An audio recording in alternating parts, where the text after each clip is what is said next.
Rio and Abel continue their journey while discussing whether they should ever risk running into wyverns again. While Rio doesn't mind fighting these monstrous beasts, Abel doesn't want to face such danger. Still, he is glad that Rio did fight the wyverns earlier, as they now have a whole bag of magic stones that they can trade for a lot of money. Anyway, the two of them reach an area far north and notice a thin road in the distance, which indicates that they will find a town if they follow the road.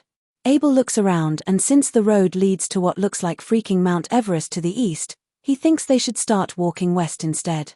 Abel seems to recognize the icy mountains, but he doesn't tell Rio about it and only informs him that if they follow the path east, they will reach a town named Kiadi. Rio is glad to hear this news and expresses how much he's been wanting to sleep in a bed recently. Abel is surprised to hear that Rio is a relaxer-type guy, as he's thought of Rio as a caveman who only wants to fight monsters. In any case, Abel starts suggesting to Rio what he should do once they reach Kiad, telling him about the local cuisine, which according to him is extremely tasty. It doesn't take the two friends too much time to reach the town, and once they do, they enter a local restaurant for food, where Abel informs Rio about adventurer guilds, advising him to register as an adventurer since he's quite strong. According to Abel, the guild card also acts as an identity card, and with it, Rio will get permission to enter anywhere in this nation for free. Rio does like the idea, since this time when they entered the town, Abel had to pay the guards a silver coin for him at the gate so he could enter. Abel also tells Rio another perk of joining the Adventurers Guild, which is that he can trade magic stones and monster loot. Rio, but also mentions that he would have to be highly interested in make use of such items, so he starts considering becoming an adventurer.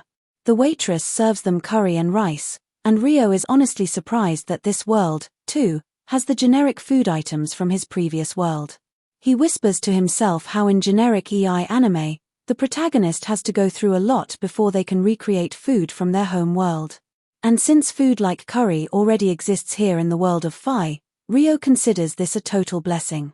In any case, he digs in and becomes a bro mukbanger, asking for seconds and thirds. The next morning, he once again mentions how much he loved the curry, making Abel wonder if this caveman never ate decent food before. Since Abel didn't mention anything about the town having curry, Rio jokes that Abel is perhaps keeping more juicy secrets from him, which catches Abel off guard, hinting that he is perhaps keeping some secret from Rio. The two begin their journey again through meadows and farmlands and soon find themselves on the outskirts of their destination, the town of Lon. As they reach the entrance gate of the town, the gate guard recognizes Abel and is shocked to see him because there's been news of him going missing. Abel doesn't have the time to explain the situation, but just tells the guard that the man here with him saved his life. The guard thanks Rio for saving Abel and very enthusiastically shakes Rio's hand. Since Rio hasn't registered as an adventurer yet, he needs to pay an entry fee. And Abel once again does it for him, paying the guard a silver coin as the fee. The guard once again welcomes Abel back to town and asks him what he plans to do now. As they converse, Rio realizes that Abel must be pretty famous and quite friendly with everyone here. Anyway, Abel and Rio make their way to the Adventurers Guild first, and on their way, Abel tells Rio that normally when a person registers, their rank starts from rank F. But since Abel is a veteran adventurer, he thinks he can vouch for Rio's skill. And with that reference, Rio can start from E or even D. The regular ranking rules apply in this world as well, which means that the higher a person's rank is, the more difficult the quest they can take. Abel doesn't think Rio will ever need to do any quest, as he believes Rio will be stacked with money once he sells all of the magic stones they have in their possession. They have so much that selling all of them at once might crash the market. So Abel wants to consult with the guild master Asta first, deciding to have him figure out what to do. They enter the guild and immediately everyone in there is shocked and overjoyed to see that their friend Abel is alive and well. As dozens of people surround Abel, Rio smiles as he's never expected to have made such a popular friend. He goes outside, not wanting to get in anyone's way, and decides to take a stroll when he runs into an elf girl who takes interest in his outfit, recognizing it as the Fairy King's outfit. Rio is confused because he has no idea who the Fairy King is. And unfortunately, the elf girl claims she's in a hurry, so she leaves without explaining, hoping they will meet again soon. Abel comes out looking for Rio and brings him inside, introducing him to everyone as the man who saved his life. He then pushes Rio forward and everyone expresses how happy and grateful they are to him. After everyone goes back to their own business, Abel brings Rio to the guild receptionist for the registration process and endorses Rio, asking the receptionist to register him as a D-rank adventurer. The receptionist can't believe a man like Abel, who is from the Crimson Sword Party, is personally endorsing someone. She reveals that this is the first time anyone from this party is doing such a thing, and that means Rio must be someone really special. The receptionist approves it, but states that there's still a physical assessment process that Rio must go through, too. Speaking of which, Abel wants to speak with the guild master. And so the receptionist brings them to the meeting room where Hugh the guild master barges in upon hearing Abel has returned. The fact that they could pass through that mountain and return alive is shocking even for Hugh, who is the guild master. Abel asks Hugh if that fact is enough for him to rank Rio up, since he knows that there is no way a non-skilled person can pull that off. Hugh admits that he is right and accepts that he will rank Rio up. Before they could finish their conversation, a team barges into the room. The team contains members of Abel's party, Lynn, Warren, and Rhea. When Lynn sees Abel and confirms that he is alive, she falls on her knees. She cannot imagine that she would see him again. He stands up and goes to meet them and apologizes for making them disturbed. He admits that he would have died if Rio hadn't saved him. So, Rio is who they should be appreciating.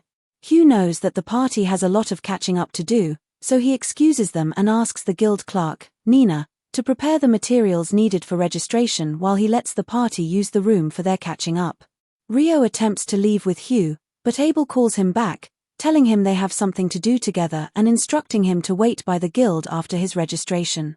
As Rio walks away, Hugh reads through his mind and sees he is confused as to how popular Abel is.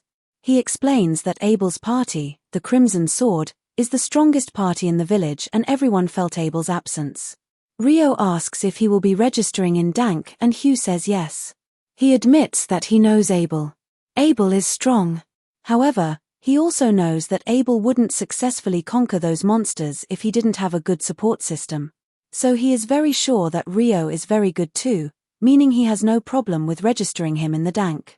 He takes him into another office and Nina comes there with the materials. He leaves Nina to deal with the registration while he does the paperwork involved in the guild. Nina introduces herself and brings a book. She asks important questions like Rio's skills and level and also asks if he had been to a dungeon before. When he says no, she tells him they have dungeoning classes every month and asks if he wants to sign up. He decides to sign up and she tells him about their next class by 9 in a few days. He is shocked that there is time there and she tells him there is a clock in the middle of the city. Since he has no place to stay, she tells him he could stay at the guild's lodge for 300 days after his registration. After her paperwork is done, she brings his card and asks him to put his palm on a system. The system prints on his card and the process finishes. They leave the room and Hugh is glad that Abel is back. He complains about how the entire city had been a mess due to Abel's absence. Rio returns to Abel, who takes him around. Abel tells him they are going to get the money for the stones they have sold and he also intends to buy clothes and a staff for Rio. Rio appreciates his kind gesture, but wonders why Abel wants to buy him a staff. Abel says a magician should use a staff, but he insists he is fine without it. Also, that isn't that much of a concern since he always has a sword with him. Abel doesn't even think he has a sword, but he shows Abel the sword by his side. Abel sees it as just a knife because it is very small. He says that it is a sword and he can use it. His entire life is a shock to Abel and he also has things he is confused about. He needs to ask Abel questions. After shopping and a series of questions, he finds out that that world also has 24 hours in a day, 7 days make a week and there are 30 days in a month just like Earth. With the curry he ate too, he can guess that someone from Earth had reincarnated there and changed the world. Abel comes to meet him and he appreciates Abel for the things he bought. Abel informs him that there is somewhere else they have to get to and as the guest of honor he can't refuse. Abel takes him to his welcome party and they have fun and drink throughout the night. The following morning, he is tired. He takes a walk to his lodge with Na, who admits that he must have had a swell evening. She talks about how Ra, Abel's supposed brother, didn't leave Ryo's side at all because he was so appreciative of what Ryo had done for them. That wasn't really what stressed Ryo. He is stressed because he drank a lot the night before. They eventually arrive at the lodge and Nina opens the door. The room has 2 people already and now introduces Ryo as their last roommate. The 2 roommates, Niels and Atto, introduce themselves and now reminds Ryo of his class the next day before taking her leave.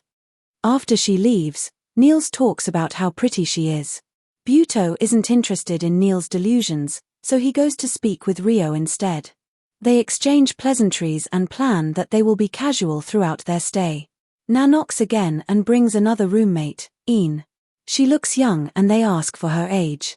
She reveals she is 16, but her parents just died, so she had decided to earn a living by adventuring.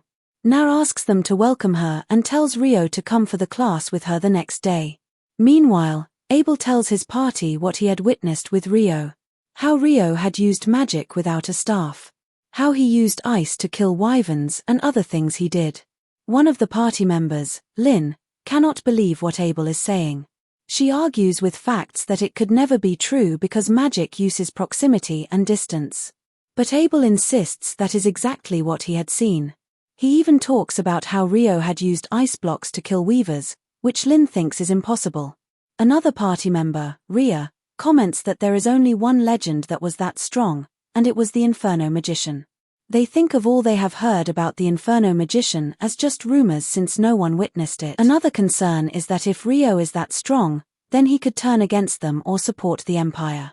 But Abel reassures them that Ryo can't support the Empire because Ryo hates the name of Duhi Empire. On the other hand, Ryo laughs and jokes with his new roommates as he considers how much his life has changed.